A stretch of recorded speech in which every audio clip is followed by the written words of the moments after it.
Invitational, episode 17. We're going to be talking with our final juror from the penultimate episode in just a minute. But before we get into that, the comment section is open as always. Be nice to each other, be nice to the contestants, and be nice to me. I'm sensitive. With that being said, Nickel, welcome to the show. And I got to say, I'm so sorry. Your loss, it's entirely on me. You were my winner pick from day one, and I just never had a lucky streak with that. Hey, all good. Luck can be the worst. Believe me, I've learned that the hard way. Yeah. Cool. All right, let's get into it, Nickel. How does it feel to be eliminated from Inanimate Insanity for the third time? I don't like to see it as being eliminated 3 times. Instead, I like to not see it. Close my eyes. Picture a better question. Hey, you got it, champ. You know, we've seen you get over so many hurdles over your 3 seasons.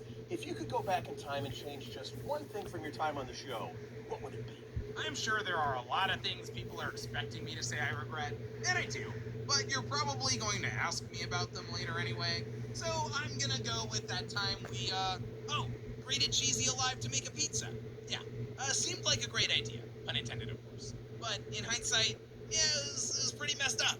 Yeah, it was a different time, Gordon. Oh, yeah, I remember the days where Balloon had a Justin Bieber sensor on his face. You know, different times indeed. Oh, speaking of Balloon, how does it feel to have gone so far with him? We're talking about the contestant you had a world-renowned rivalry with, and now he's what, your closest friend? Your most successful season? How does that happen? It honestly feels like such a weight lifted off, which is funny because he's weightless and always lifting off. Look, no one's more surprised than me. At the start of the season, when Balloon proposed working together, I was like, sure, whatever, good for this vote, play it safe, but I wanted to keep my distance. Too much history, you know? But then I realized I was the one writing that history, and it was on me to own up to how I treated him, to fix it. As my favorite poet once said, it was a long trek, but it was worth it. Oh, he's my favorite too. I would absolutely buy a Balloon poetry book. Get it. Well, so I just realized something, right? So Inanimate Insanity Invitational episode 16 came out November 3rd, and then episode 17 December 2nd. So this thing called New Year's, January 1st, 2024, they're gonna release his Inanimate Insanity Invitational episode 18. And you know how my dream predicted that Yin Yang would get eliminated in Inanimate Insanity Invitational episode 15? I think my dream predicted that Balloon will win. So I think I'm gonna trust my dream again. On that if you get a chance. But that does remind me, there was a third person in your little Sinkers Alliance early on. Do you want to say my heart is with Box? Just thinking about that 5th challenge puts knots in my stomach. Do you have any updates on his recovery at the hospital?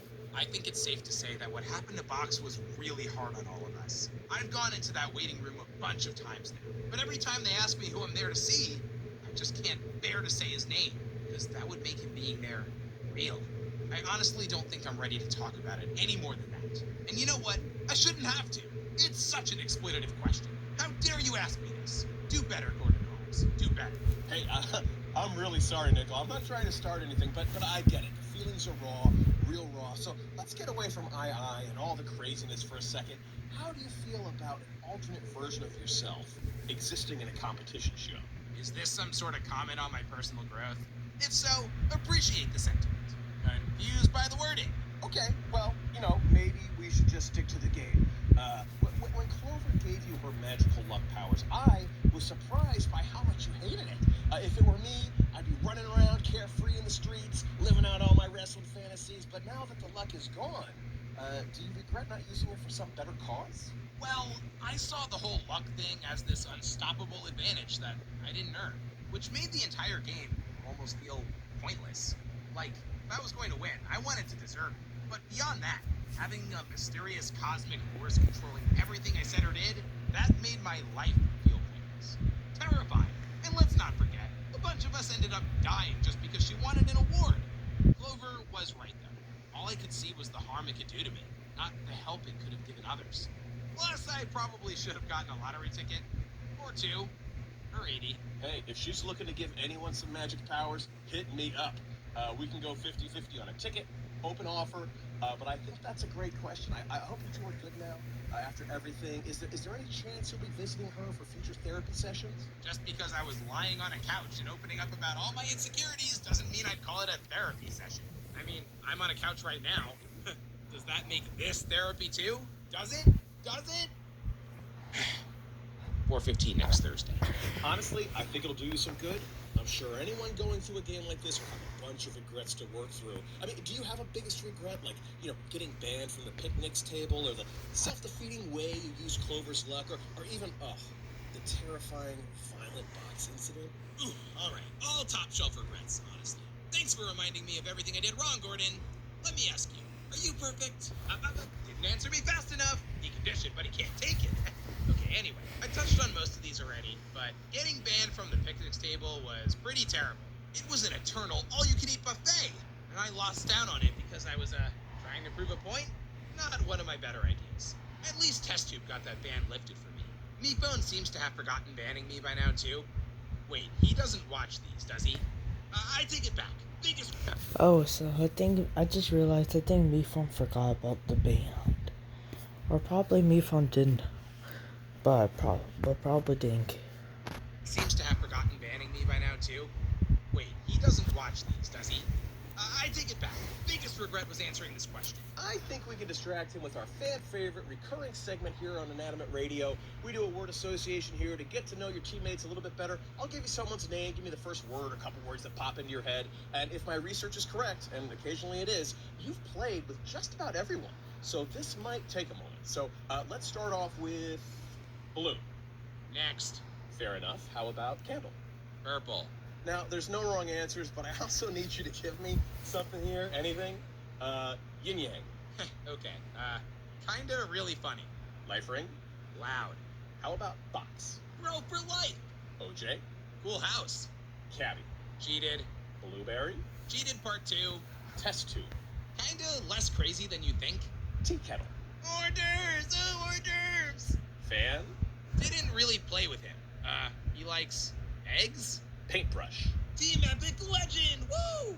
Silver spoon? Super impressive ego. Just enormous. Bot? Yeah, sorry about the boot. Clover? Pretty chill, actually. Goo? Hooray. Hey, you finally said it! It's the first thing that came to my mind, okay? Ha, gotcha. Totally gotcha. Oh, man. Awesome. Now, to round things out, I'm really curious about two contestants you didn't play with this season. Do you remember your pals, Baseball and Suitcase? No, Gordon. Why would I remember my closest allies from last season? Well, hey, exactly. But now you made a new friend in Balloon. Last time you saw them, you and Balloon were bitterly feuding. All this juicy drama. So I'm just wondering how you think they'll react when they learn that you two went from rivals to an unstoppable power duo. Oh, dang! That's good stuff. I didn't even think of that. The look on their faces if we just walk in with those nerdy best friend t-shirts? Yeah, it's weird. As much fun as I've had this season, I do really miss my buddy Baseball. We did everything together. Kinda crazy that I'm being grouped in with someone else now. Right. Even that freaky machine-generated episode from the last challenge declared that your personality is Balloon's right-hand coin. Basically a spare change. Hey, let's be clear. It goes both ways, Gordon Holmes. And then there's Suitcase. Yeah, not the most comfortable situation, but if I've learned anything from my time with Balloon, maybe actually talking about it and owning up to my mistakes could smooth things over. Or maybe not. I don't know. Not always the luckiest with this stuff, but that's fine. Being a good friend is a lot of work.